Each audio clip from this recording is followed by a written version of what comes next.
All right, this is going to be the last trade review that I do until next Monday, because as you guys know, I'm going to be gone next week, and the market is closed tomorrow for Good Friday.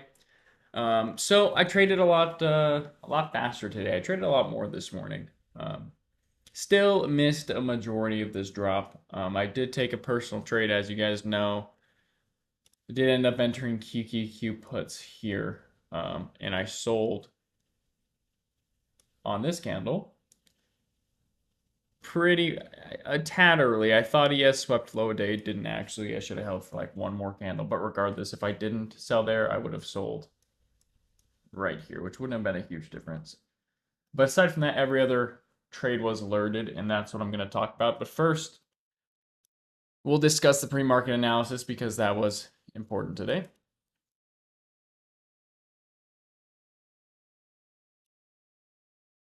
Here's what the chart looked like on the 15-minute. You can see that I did not have nearly as major bias as yesterday's. In yesterday's review, I talked about how I had a major bearish bias for this line to break, this pivot to break on both ES and NQ. And I told you guys that it was super likely to break at some point today. Unfortunately, it couldn't happen until Powell talked, so I missed it. But all of you guys in the live futures trading absolutely printed today because we took a massive short trade. I couldn't get into this drop because, unfortunately, it happened 5 minutes too soon. My strategy, I have to enter on the 5 minute once a 10:30 candle closes, which at 10:35. So I had to miss this trade because I wasn't allowed to get in, but we entered short roughly here, and I sold it literally at low of day, right here. So it was a massive trade, flawless sell. It was freaking glorious. So we'll see what today brings as far as futures goes. But anyways, yeah, my pre-market analysis yesterday was a lot better. This one wasn't as major. I had a minor pre-market bias, and that was for this 45-minute slash 30-minute demand to break on NQ. This blue line right here, I'm very bearish for this to break. The problem is it is very nearby, and it's kind of looking that I may have to enter at market open because the PT is so close, and will be a terrible risk to reward if I wait any longer to enter. So the market opened, and I filled puts, QQQ puts, on this candle here. I didn't really want to, but I had no choice. Entering on market open, right at market open, is pretty risky because not only will candles fake out, but you'll get strength changes all over the place. So I just had to hope that NQ would stay rather strong. But aside from that, I mean, we had nice trend lines on NQ. We're kind of chopping down on both NQ and ES. So this was the first trade that I took. Super easy trade, and I sold most right when ES got to new low of day, and I held for ES to get to demand. However, it missed demand, put in this reversal candle. I sold the rest here. So that's how the day started, and it was glorious. We started with a 54% gain. So very nice trade. Right out of the gate, plus 54% is what those got. I think I averaged to like 45 or 40. So it was a really nice size trade. But anyways, so, we bounce, and as we're kind of coming down, I say that I'm kind of I'm feeling good for a riskier reversal trade out of demand on ES. And I haven't played as many supply and demand reversal trades, unfortunately, lately. As you guys can see, the indicator, if you guys don't have it, I recommend it. The indicator has been fantastic lately. And, I mean, it's always been fantastic, but it's been especially fantastic lately. And with how strong ES was in comparison to NQ, how deep into demand and how oversold NQ was, and how ES was chopping down, I was totally thinking we were going to reverse when we touched demand. So that's what I'm waiting for.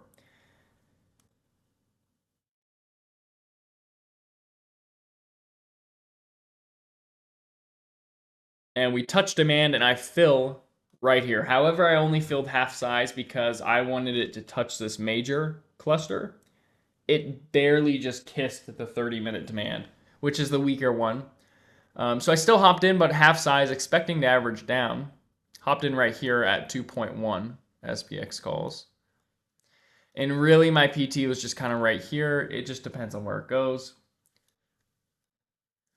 And we immediately shot to the upside, took most of my profits on this candle here for 41% gains. Sorry, it was a little bit, no, it was around 47% gains is actually what it was.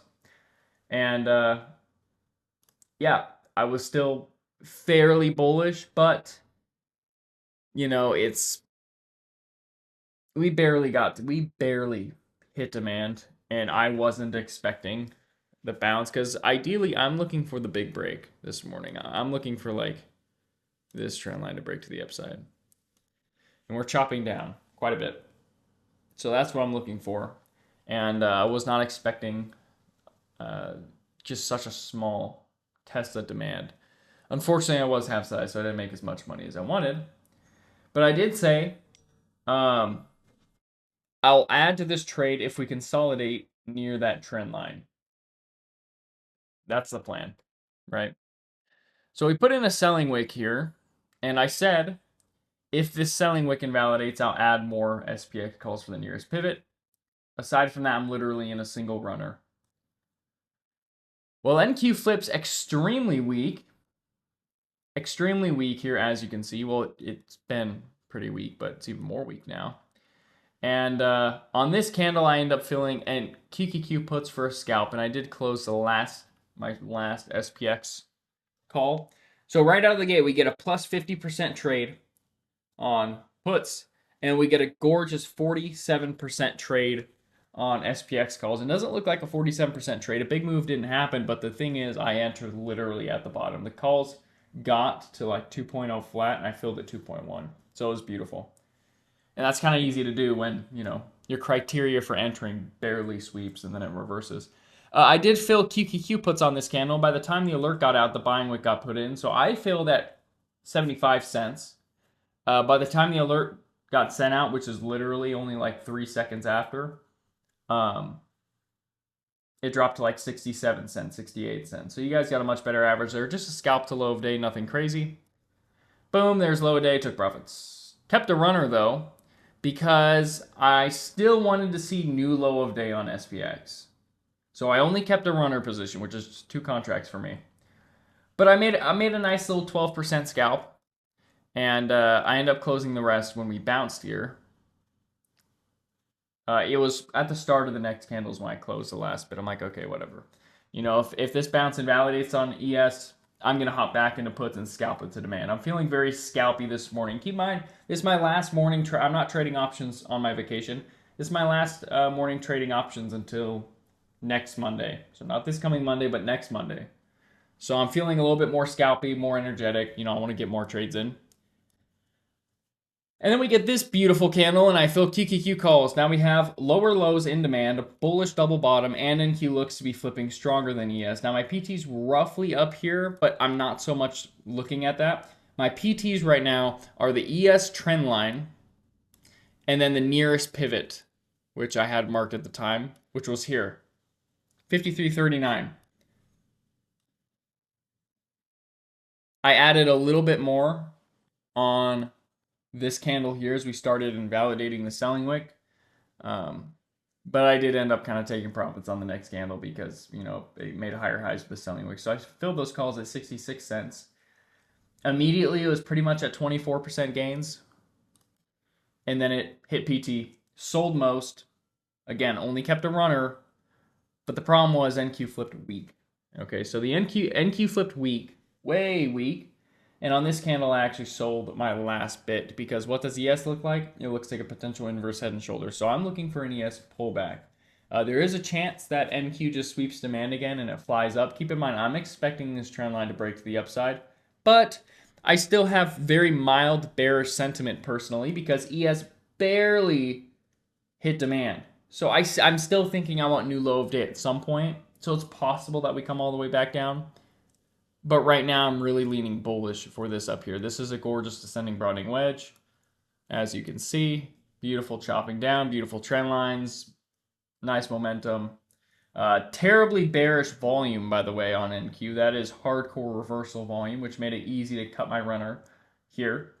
But that ended up being 32% gains. What those got to, I averaged around 26% on that. And so I said I sold at the PT, which is this ESPT here, which was a perfect price target. Um,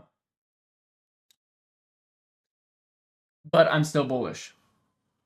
I'm still bullish, so I end up filling a single SPX call just in case I miss it. And if this entire wick didn't validate, I would re-enter calls, but SPX for this high. Keep in mind, I'm thinking this can totally break out, but it's not like I'm not just going to hold my calls because NQ flipped weaker and we have a potential inverse head and shoulders. I said I'm not alerting those calls though, because I was only in a single one. I'm not alerting unless we pull back and invalidate that pullback. Well, we did on this candle, and I alerted calls. Half size though.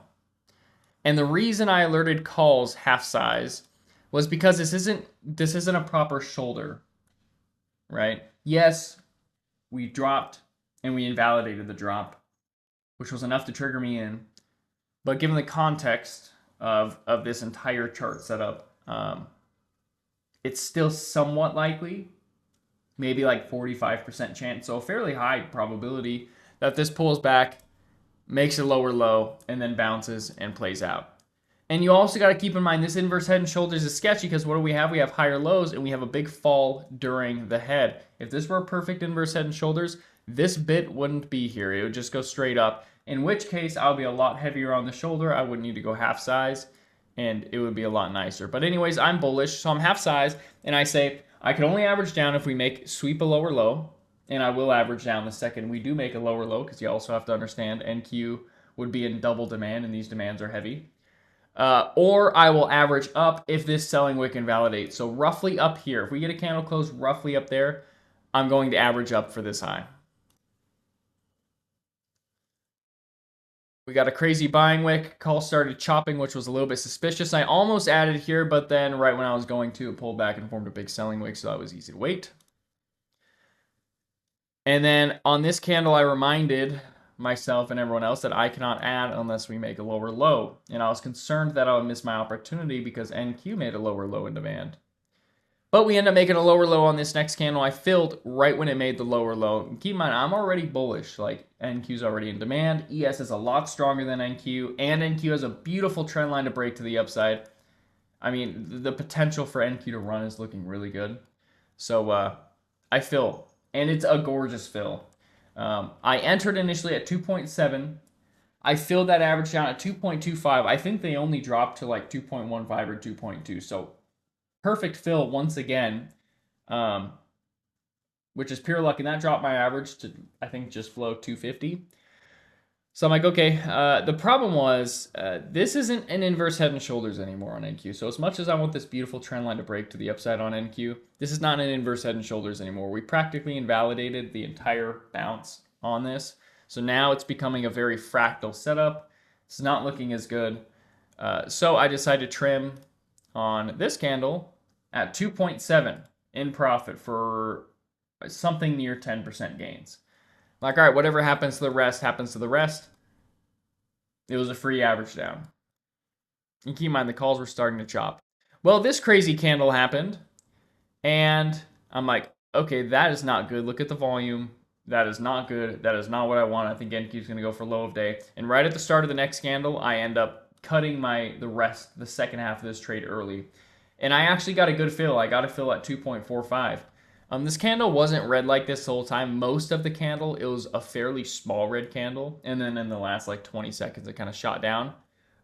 So because I filled at 2.45, I actually ended up very slight green on the trade. In the log, I just counted it as break even. But I actually ended up green on the trade, just barely, just dodged the bullet. And now I'm starting to lean bearish for new low of day. But, you know, that is like 40 minutes straight of scalping. That's already 4 trades in a row. I do end up filling light on QQQ calls, which I said in the beginning of this review here. Sorry, not calls, puts. But I didn't alert them. They moved too quick. I filled right here, and I pretty much just stopped alerting from there. The reason I don't scalp anymore in the mornings is just way too much work to alert. If I scalp in the mornings, I just don't alert it because it's too much work. But like I said, it's my last day alerting in a while. NQ ended up bouncing almost. I was going to stop out on this candle, but it put in a beautiful selling wick and ES retested.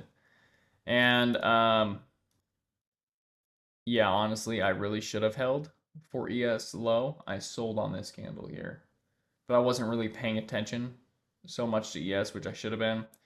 Should have sold on this candle here. So mild error there.